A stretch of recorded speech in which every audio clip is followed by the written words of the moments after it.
Good evening, नमस्कार, राम राम, सत श्री अकाल, अस्सलाम वालेकुम। मैं वरूण पाराशर आप सभी लोगों का स्वागत करता हूं उत्कर्ष क्लासेस के ऑनलाइन प्लेटफॉर्म पे। जल्द से जल्द से बच्चे जुड़ जाएं और फिर हम अपनी क्लास को आगे की तरफ बढ़ाएंगे।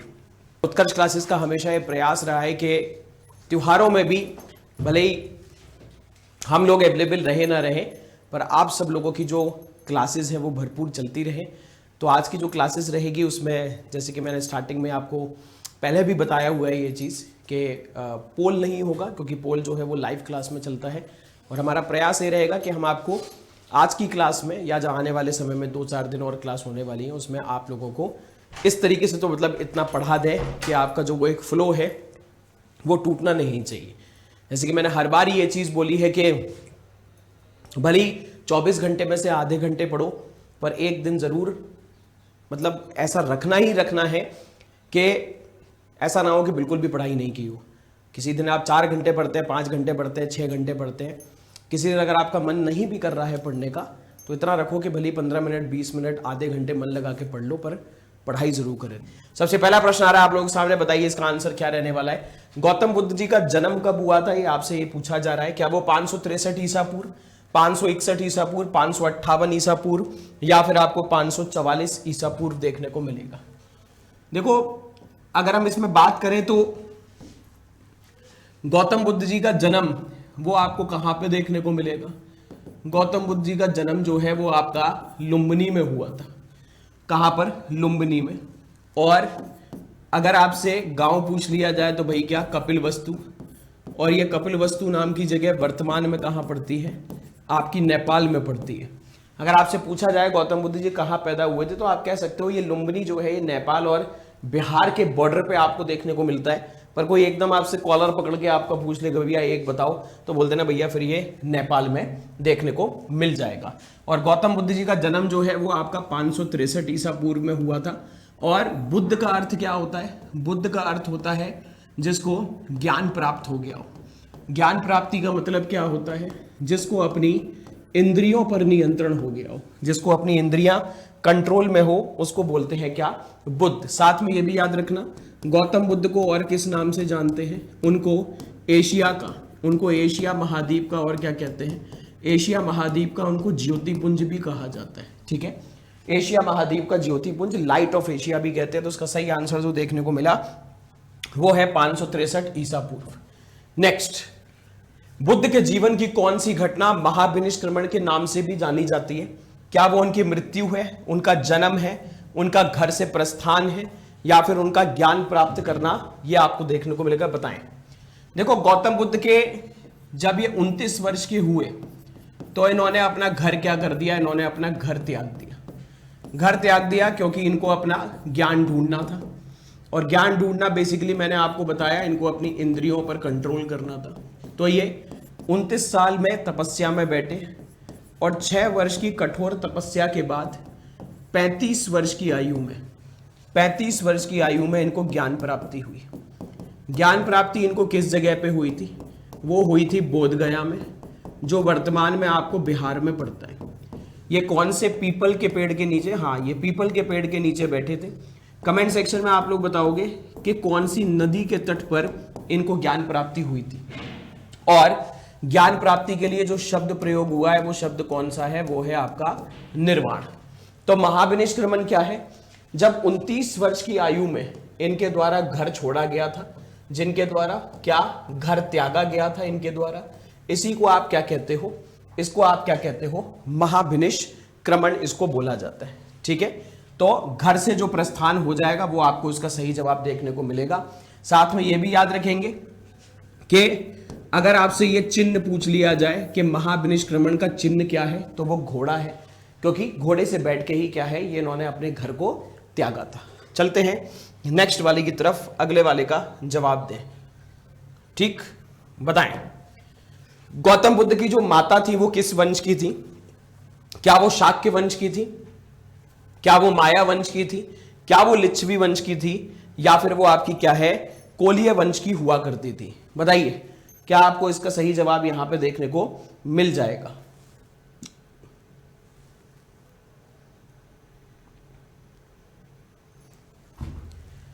चलते हैं आगे की तरफ। हाँ जी, तो गौतम बुद्ध के अगर मैं पिता की बात करूं तो इनके पिता का नाम क्या हुआ करता था?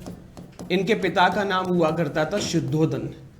और शुद्धोदन का जो गोत्र हुआ करता था ये शाक्य कुल के हुआ करते थे। वहीं अगर माताजी की अगर बात की जाए तो इनकी माताजी जो थी वो कौन से वंश की थी? कोलीय वंश की हुआ करती थी। माता जी का नाम क्या हुआ करता था? माता जी का नाम आपको क्या है? महामाया देखने को मिलेगा। पर बताते हैं कि ये सिर्फ 7 दिन के हुआ करते थे गौतम बुद्ध। 7 दिन के थे तभी इनकी माता जी की मृत्यु हो जाएगी। और फिर आगे जाके इनको पाला किसने था? इनको पाला था इनकी मौसी ने। मौसी का नाम क्या हुआ करता था? प्रजापति गौतमी। ये मौसी का नाम था। तो सही आंसर आपको जो देखने को मिलेगा वो क्या है?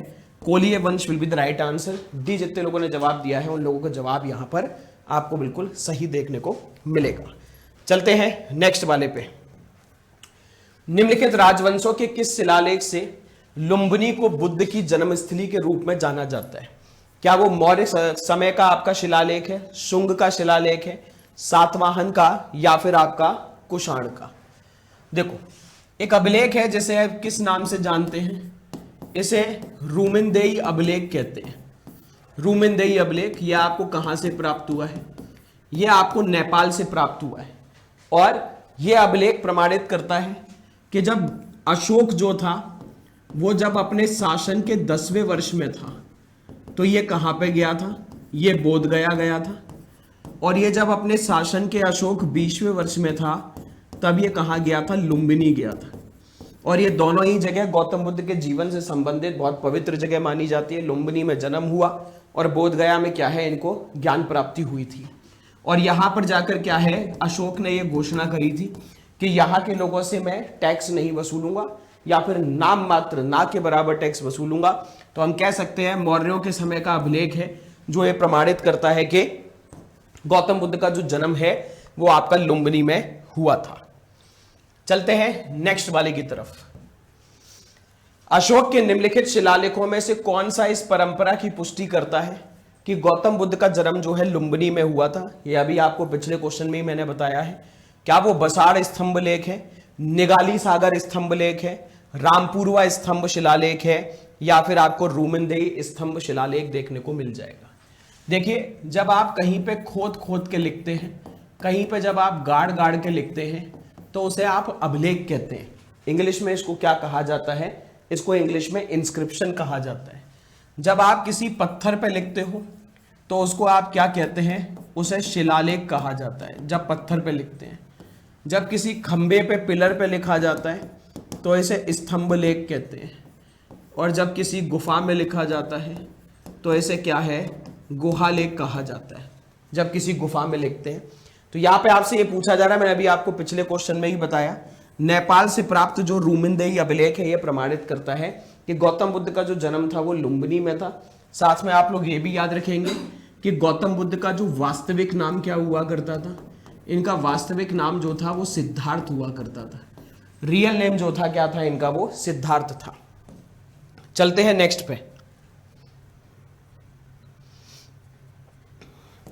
प्रश्न वही है, थोड़ा सा बस घुमा के पूछा गया है। एक बार आपकी नजरों के सामने से निकल जाए तो आप ज्यादा बेहतर याद रखेंगे। निम्नलिखित में से किस राजा के शिलालेख से यह जानकारी मिलती है कि शाक्य मुनि बुद्ध का जन्म जो है वो आपका लुम्बिनी में हुआ था? क्या वो अशोक था, क्या वो कनिष्क था, क्या वो हर्ष था, या फिर वो आपका धर्मपाल था? देखो, अशोक जो है ये आपके मौर्य वंश से संबंधित रहे। कनिष्क जो है वो कौन से वंश का था? वो कुषाण वंश का था। हर्ष जो है वो आपका पुष्यभूति वंश का राजा हुआ करता था, पुष्यभूति वंश का, या फिर इसको हम वर्धन वंश भी कह सकते हैं। और धर्मपाल जो है नाम से ही पता चल रहा है ये पाल वंश का क्या है? शासक हुआ करता था। ये एक पाला किंग हुआ करता था। ठीक है, चलते हैं नेक्स्ट पे। महात्मा बुद्ध का महापरिनिर्वाण कहां हुआ था? लुम्बिनी में हो गया, बोध गया, कुशीनगर, या फिर आपको कपिलवस्तु देखने को मिल जाएगा। देखो, लुम्बिनी में जो हम कह सकते हैं ये तो इनका जन्म हुआ था। बोध गया में हम कह पाएंगे कि क्या है? इनको ज्ञान प्राप्ति हुई थी। किसमें? बोध गया में। अब 2 ऑप्शन बचते हैं, कुशीनगर और कपिलवस्तु। ये बताया जाता है 483 ईसा पूर्व की बात है, जब गौतम बुद्ध जो थे वो मल्ल महाजनपद गए थे।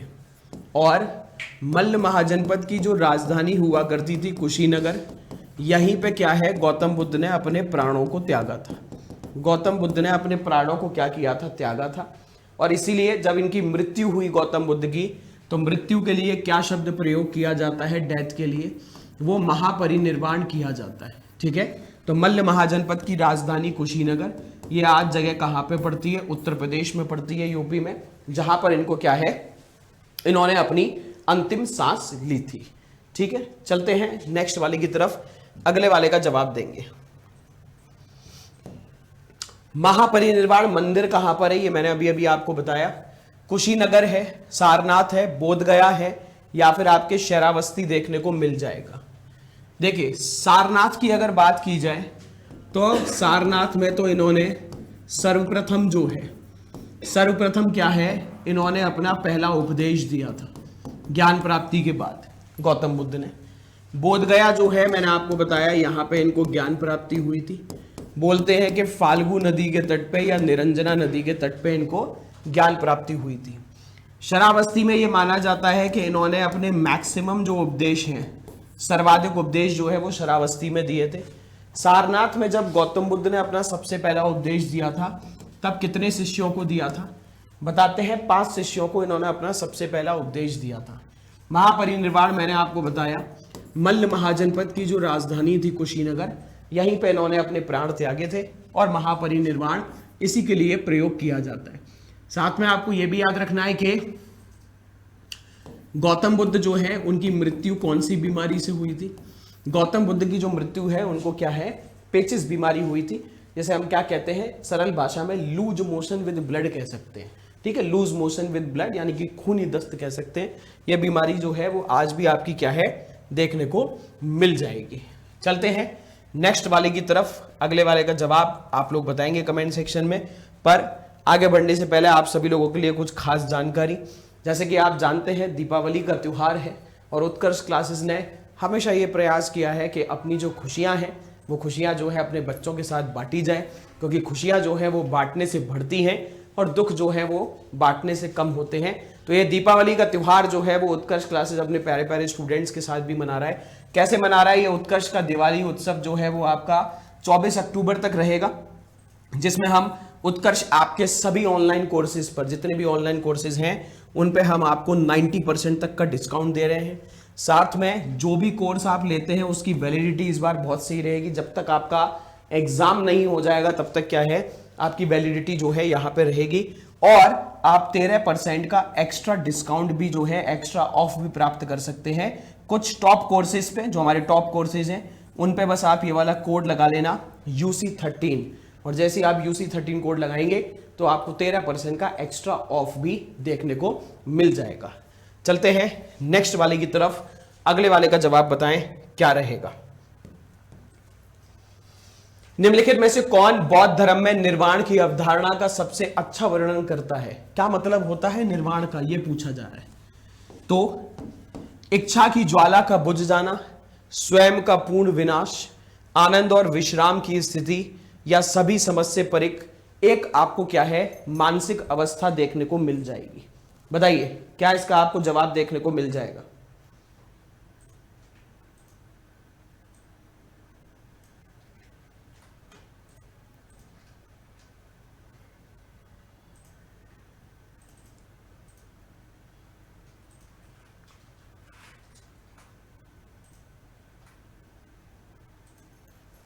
जल्द से जल्द बताएंगे क्या इसका आंसर रहेगा।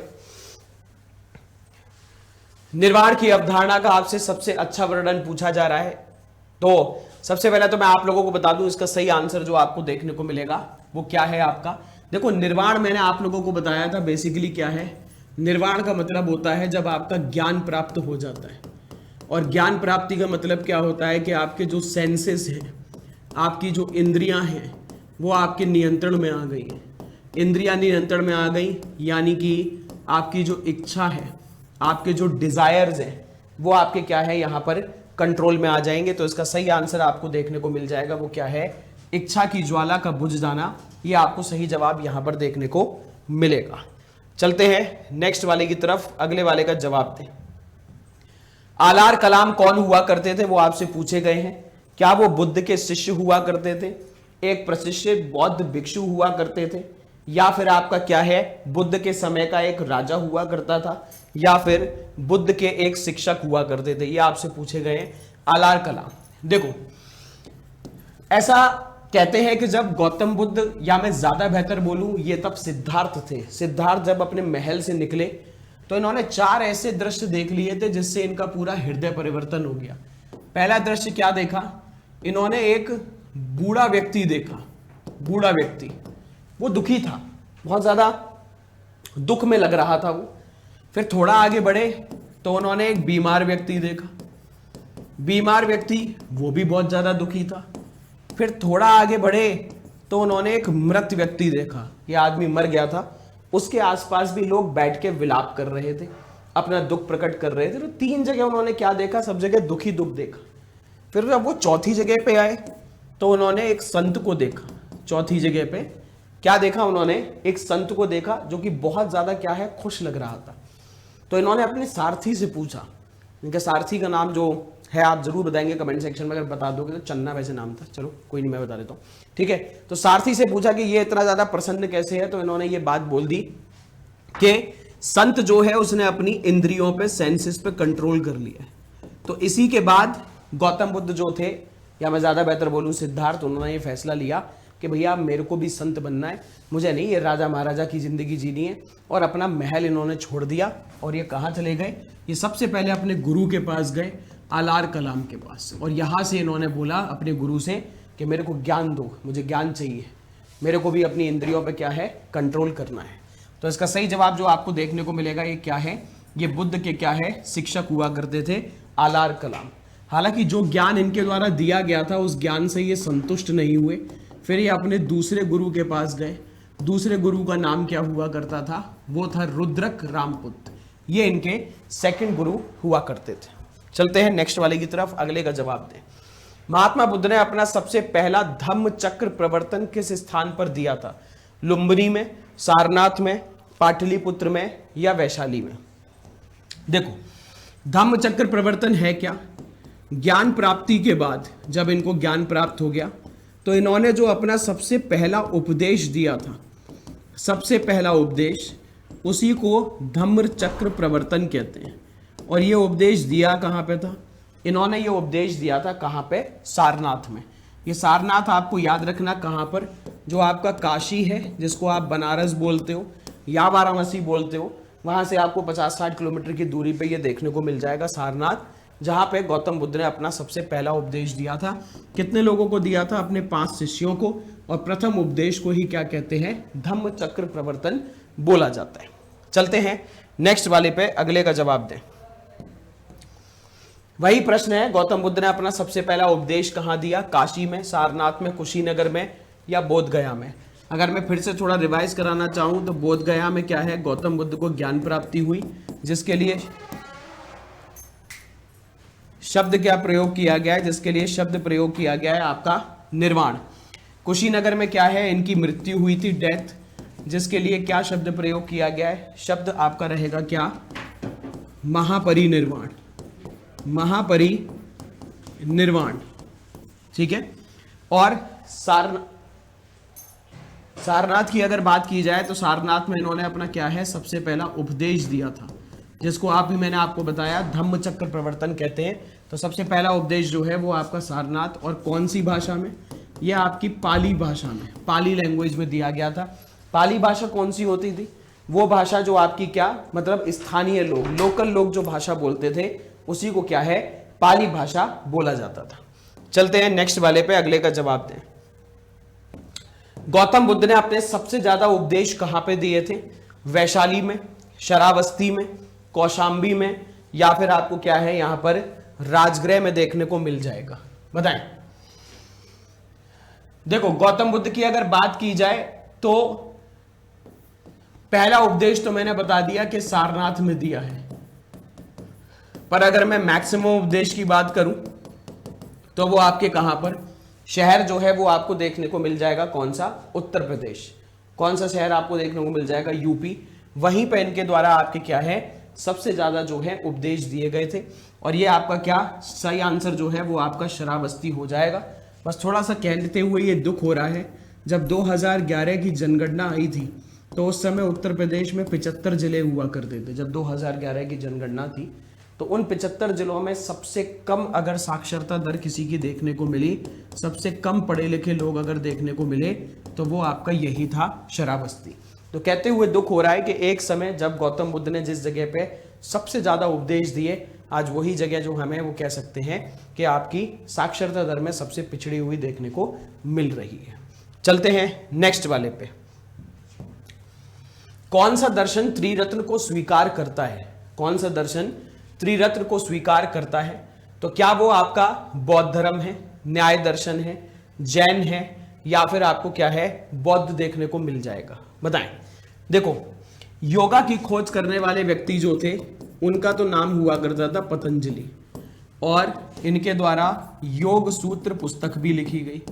इनके द्वारा ही पुस्तक भी लिखी गई थी आपकी, कौन सी? योग सूत्र। अब न्याय दर्शन जो है ये आपकी जो 6 दर्शन शास्त्र हैं उसमें से आपको एक देखने को मिल जाएगा। 6 दर्शन शास्त्र में से एक। अगर आप लोगों को बता सकते हैं कमेंट सेक्शन में तो बताइएगा जरूर कि न्याय दर्शन को शुरू करने वाले ऋषि कौन हुआ करते थे, किसने न्याय दर्शन को शुरू किया था। इसमें त्रिरत्न याद रखना आपको जैन में भी देखने को मिलते हैं और बौद्ध में भी, पर ज्यादा रेलिवेंस आपका क्या है बौद्ध धर्म में देखने को मिलेगा। कौन कौन सा? एक तो त्रिरत्न में पहला है बुद्ध, दूसरा है धम्म, और तीसरा है आपको संघ देखने को मिलेगा। तो पहला बुद्ध, दूसरा धम्म, और सीधे आपको क्या तीसरा संघ। देखो, बुद्ध तो आप जानते हैं, गौतम बुद्ध में विश्वास रखना वो है बुद्ध। संघ मतलब क्या होता है? आपके मठ, जहां पे बौद्ध भिक्षु रहते हैं, बौद्ध संत, उस जगह को क्या है मठ कहते हैं। धम्म क्या होता है? जब आप दूसरों के विचारों का भी सम्मान करते हैं, दूसरों के विचारों को भी समझते हैं, उसको बोला जाता है क्या? धम्म कहा जाता है। ठीक है, कमेंट सेक्शन में अगर बता पाओ तो जरूर बताना। जैन धर्म के 3 सिद्धांत त्रिरत्न कौन से हैं वो आप जरूर बताएं। नेक्स्ट, ये मैं आप लोगों को एक होमवर्क दे रहा हूं अभी कि बुद्ध ने किसके शासनकाल में कौशाम्बी का दौरा किया था, ये आपको बताना है। जैसे कि मैं हर क्लास में आपको 1 से 2 होमवर्क देता हूं, तो ये आपका होमवर्क है, आपको बताना है बुद्ध ने किसके शासनकाल में कौशाम्बी का दौरा किया था। क्या वो शैतानिका था, क्या वो उदयन था, क्या वो बोधि था, या फिर वो आपको क्या है निकाक्षु देखने को मिल जाएगा। ठीक है, बताइएगा जरूर। जब क्लास समाप्त हो जाए तो ऑफलाइन में आपको क्या है इसका जवाब देना है। चलते हैं नेक्स्ट वाले पे। बुद्ध की मृत्यु के बाद प्रथम बौद्ध सम्मेलन की अध्यक्षता किसने करी थी? क्या वो महाकश्यप थे, क्या वो धर्मसेन थे, क्या वो अजातशत्रु हुआ करते थे, या फिर आपको क्या है वो नागसेन देखने को मिल जाएंगे? बताएं। देखो, सबसे पहली बौद्ध संगति जो है वो आपकी 483 ईसा पूर्व में ही हुई थी, जब गौतम बुद्ध की डेथ हुई थी। हुई कहां पर थी ये आपको राजगृह नाम की जगह पे देखने को मिल जाएगी। राजगृह या गृहव्रत जो भी आप बोलना चाहें, वहां पे इसके क्या है ये उस स्थान पे हुई थी। और उस समय हुआ क्या था, ये आपकी बौद्ध धर्म की 2 पिटक बनी थी। यहाँ पे बौद्ध धर्म में आपको कुल मिला के 3 मुख्य पुस्तक देखने को मिलेंगी, सुत्त पिटक, विनय पिटक और अभिधम्म पिटक। उसमें से जो 2 पिटक है, सुत्त पिटक और विनय पिटक, इन दोनों का जो निर्माण है इनको लिखा गया था पहली बौद्ध संगति के समय। और सबसे पहली बौद्ध संगति के समय जो अध्यक्ष हुआ करता था, उस अध्यक्ष का नाम हुआ करता था क्या? महाकश्यप उसका नाम हुआ करता था। क्लियर हो गई बात? कमेंट सेक्शन में आप लोग बताओगे पहली बौद्ध संगति के समय राजा कौन हुआ करता था। सबसे पहली बौद्ध संगति जो हुई थी उस समय आपको बताना है कि राजा कौन हुआ करता था, वो आप एक बार बता दीजिए। नेक्स्ट, सप्तपर्णी गुफा आपकी कहां पे पड़ती है? क्या वो सांची में है, क्या वो नालंदा में है, क्या वो राजगृह में है, या फिर वो आपको पावापुरी देखने को मिल जाएगी? देखो, सांची की अगर बात की जाए ये तो एमपी है, एमपी में, और यहाँ पे आपको क्या है एक बड़ा अच्छा स्तूप देखने को मिलेगा, सांची का स्तूप, जिसका निर्माण अशोक के द्वारा करवाया गया था। ठीक है, अगर मैं नालंदा विश्वविद्यालय की बात करूं तो ये अगर आज होता तो बिहार में होता, इस नालंदा विश्वविद्यालय का निर्माण एक राजा ने कराया था जिसका नाम था कुमारगुप्त प्रथम। राजगृह और पावापुरी बसते हैं। ये पावापुरी भी आपको बिहार में ही मिलेगा। यहाँ पे बताते हैं कि जैन धर्म के जो आखिरी तीर्थंकर थे जिनका नाम महावीर स्वामी था, उन्होंने अपने प्राण यहाँ त्यागे थे। ये सप्तपर्णी की गुफा आपको राजगृह में देखने को मिलेगी। वही राजगृह जिसे ग्रीवरज भी नाम यूज करते हैं बिहार में, यहीं पे आपकी सबसे पहली बौद्ध संगीति हुई थी। सबसे पहली बौद्ध संगीति आपको यहीं पे देखने को मिल जाएगी। नेक्स्ट, निम्नलिखित में से किसने कश्मीर में कनिष्क के शासनकाल के दौरान आयोजित बौद्ध परिषद की अध्यक्षता करी थी? आपसे पूछा जा रहा है। क्या वो पार्श्व थे, क्या वो नागा अर्जुन थे, क्या वो शूद्रक थे, या फिर क्या वो आपको वासुमित्र देखने को मिल जाएंगे? बताएं। देखो, पहली बौद्ध संगीति तो हमने पढ़ ली, हुई कितनी थी कुल मिला के? 4। तो जो चौथी बौद्ध संगीति थी वो आपके कनिष्क के शासनकाल में ही हुई थी, कनिष्क के शासनकाल में। और हुई कहां पे थी? कुंडलवन नाम की जगह पे हुई थी। और ये कुंडलवन नाम की जगह आपको कहां पे देखने को मिलेगी? ये आपको कश्मीर में देखने को मिल जाएगी। कुंडलवन नाम की जगह जो कहाँ है वो आपको कश्मीर में देखने को मिल जाएगी।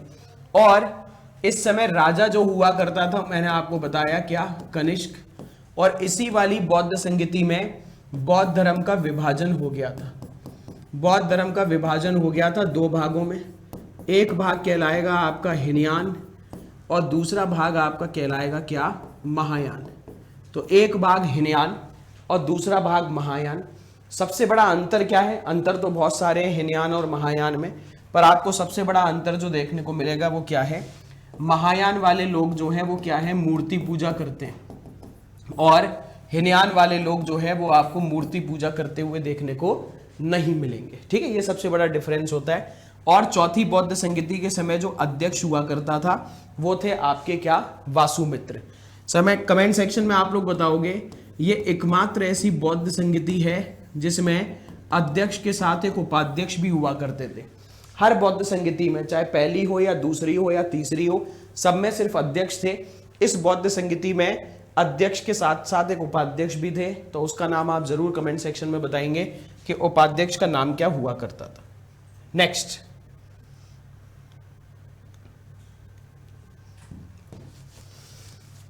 अगला, 4 बौद्ध परिषद निम्नलिखित स्थानों पर आयोजित की गई थी।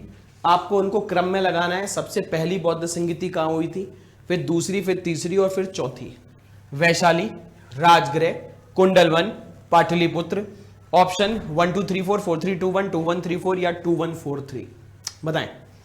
देखो, अभी मैंने आपको थोड़ी देर पहले ये बताया था कि सबसे पहली बौद्ध संगीति जो हुई थी वो आपकी राजगृह में हुई थी, जिसको आप ग्रीवरज भी कहते हैं, सप्तपर्णी की गुफाएं कह सकते हैं।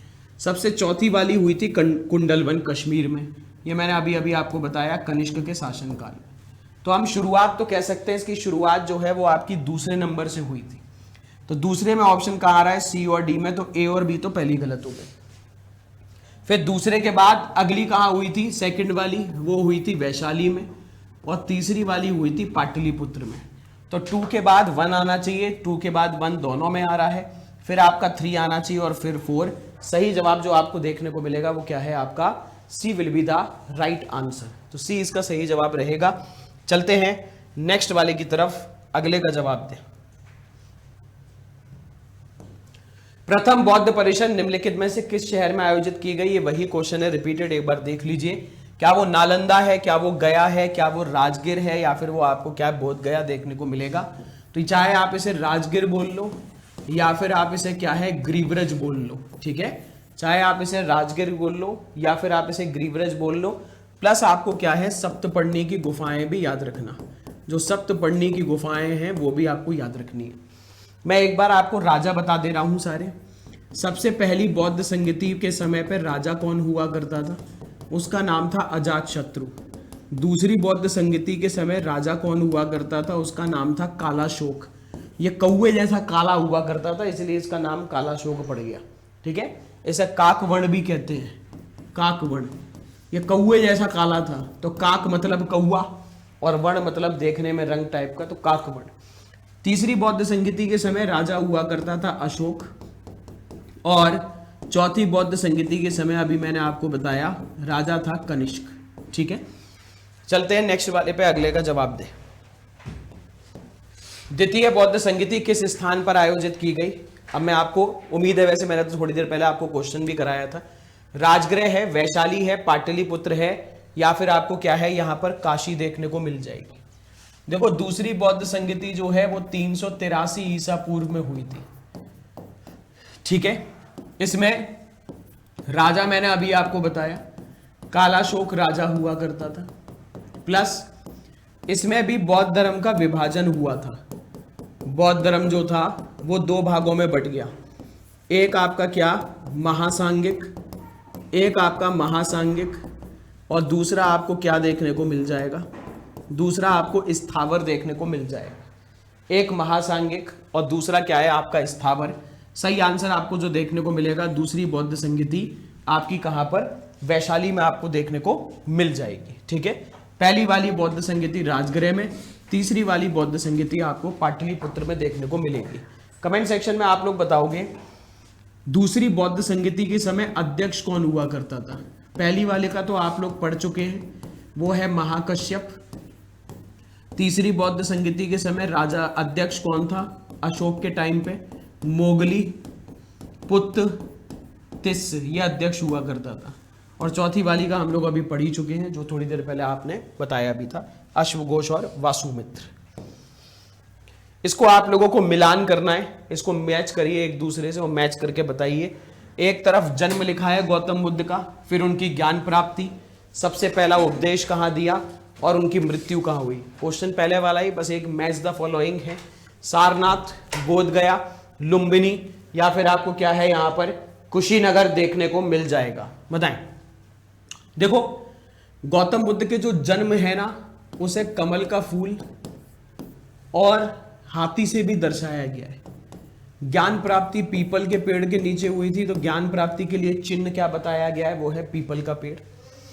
पहला उपदेश के लिए धर्म चक्र प्रवर्तन, तो उसका चिन्ह क्या है, चक्र है। और मृत्यु जो है वो बताई गई है किससे, स्तूप से। मृत्यु जो है वो स्तूप से बताई गई है, मृत्यु का चिन्ह जो है वो स्तूप है। स्तूप क्या होता है वो मैं अभी आपको आगे बताऊंगा। तो इसमें आपका जन्म जो है वो मैंने बताया लुम्बिनी में हुआ है। ए का आंसर 3 कहाँ पे आ रहा है, इसमें आ रहा है, पर एक वाला डी वाला भी देखेंगे। ज्ञान प्राप्ति जो हुई है इनको कहाँ पर हुई थी, वो हुई थी आपकी बोधगया में। तो ए का आंसर 3 और बी का आंसर 2, सी का आंसर 1। तो इसका सही आंसर जो आपको देखने को मिल जाएगा सी इसका परफेक्ट आंसर है। बहुत ही ईजी रहा। नेक्स्ट, भारतीय कला में बुद्ध के जीवन की कौन सी घटना हिरण के पहिए द्वारा दर्शाई गई है। हिरण और साथ में आपका पहिया भी है।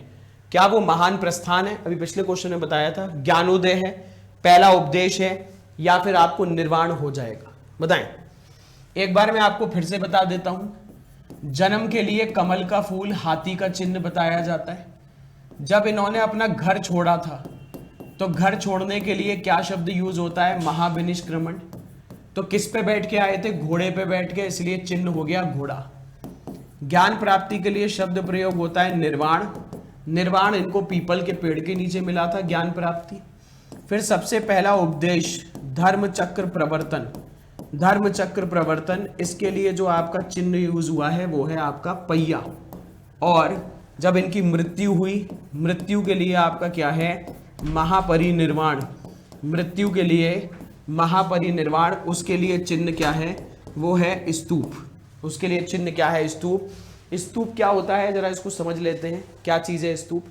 मान लीजिए एग्जाम्पल के माध्यम से समझते हैं कि मान लीजिए हमारे एडिटर साहब हैं मिस्टर रजावत, और हमारे एडिटर साहब एक बौद्ध संत हैं, और कुछ समय बाद मर गया, इसकी डेथ हो गई मिस्टर रजावत साहब की।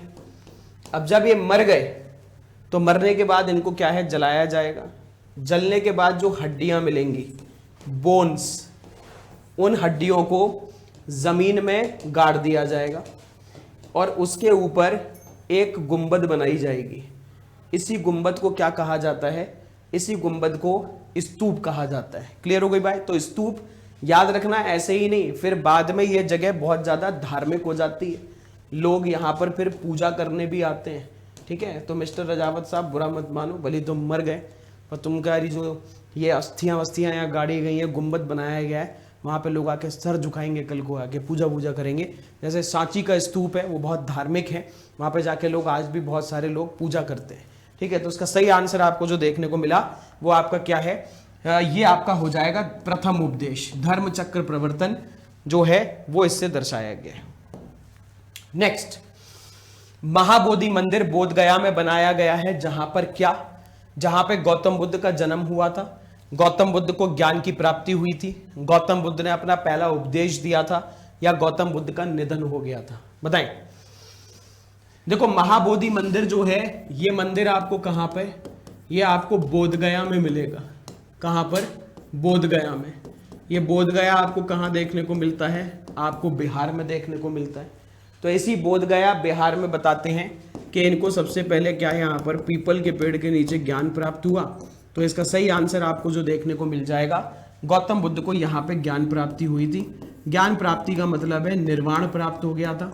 निर्वाण का मतलब है कि इनको अपनी इंद्रियों पे कंट्रोल हो गया था, सेंसेस पे कंट्रोल हो गया था। ठीक है, चलिए बढ़ते हैं आगे की तरफ।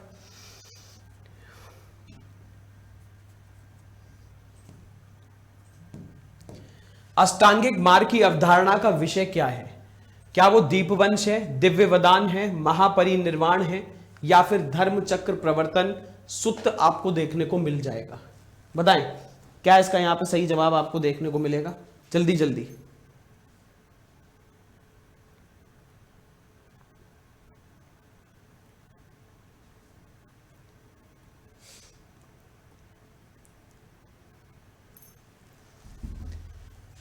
देखिए, गौतम बुद्ध ने 4 आर्य सत्य दिए थे। गौतम बुद्ध ने 4 आर्य सत्य, और क्या 4 आर्य सत्य थे? कि पूरा संसार में दुख ही दुख है, पूरे संसार में दुख ही दुख है, पहली चीज इन्होंने ये बोली। फिर ये बोले कि दुख का कारण है, गौतम बुद्ध कहते हैं दुख का कारण है, और कारण होती है आपकी इच्छाएं। जब आपकी इच्छाएं आपकी पूरी नहीं होती तब आपको दुख होता है। जैसे कि अगर फिर से बात करें हमारे एडिटर साहब की, मिस्टर रजावत की, इनको इस चीज़ का बड़ा दुख है कि वरुण सर के पास 3 है, मेरे पास एक भी नहीं है। ठीक है, हालांकि इसका उल्टा है, इस पर तो भगवान जाने। मतलब मैं कार की बात कर रहा हूँ कि वरुण सर के पास 3 कार हैं, मेरे पास एक भी कार नहीं है। तो इनकी इच्छा पूर्ण नहीं हो रही है, इसलिए क्या है, इनको दुख की प्राप्ति हो रही है। फिर गौतम बुद्ध क्या कहते हैं कि इस दुख का निवारण भी है। निवारण क्या है? कि आप अपनी इच्छाओं पर कंट्रोल कर लो, आप अपनी इच्छाओं पर नियंत्रण कर लो। तो अगर इनको अपनी इच्छाओं पर कंट्रोल होता मिस्टर रजावत को, तो फिर इनको इस चीज में भी खुशी होती कि कम से कम उनके पास एक ठेला तो है। चलो वरुण सर के पास कार है तो क्या हुआ, मेरे पास कम से कम एक सब्जी का ठेला तो है, मैं ठेला तो चला ही लेता हूं, अगर इनको अपनी इच्छाओं पे कंट्रोल होता तो। और चौथा क्या कहते हैं गौतम बुद्ध, कि इच्छाओं पे नियंत्रण करने के लिए अष्टांगिक मार्ग होते हैं।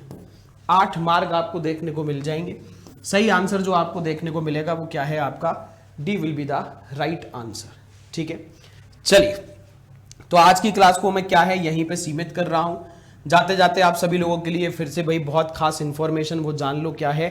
जैसे कि आप जानते हैं, जो बच्चे बाद में जुड़े हैं उनके लिए दीपावली का पर्व है, और इस पर्व को भाई खुशियों का त्योहार कहते हैं, और खुशियां जो है वो हमेशा बांटने से बढ़ती हैं। उत्कर्ष क्लासेस भी ये दीपावली का त्योहार अपने प्यारे प्यारे स्टूडेंट्स के साथ मना रहा है। इस दिवाली ऑफर में, जो ऑफर आपका 24 अक्टूबर तक रहेगा, उत्कर्ष आपके सभी ऑनलाइन कोर्सेज पे आपको क्या है 90% तक का डिस्काउंट दिया जा रहा है। फिर जो कोर्स आप खरीदेंगे उसकी जो वैलिडिटी तब तक होगी जब तक आपका एग्जाम नहीं हो जाता, तो तब तक आपकी क्या है इसकी वैलिडिटी भी रहेगी। और हमारे जो टॉप कोर्सेज हैं उन पे आपको 13% का एक्स्ट्रा ऑफ भी मिल रहा है। बस ये वाला कोड लगा लेना UC13, जिससे आपको 13% का एक्स्ट्रा ऑफ और मिल जाए।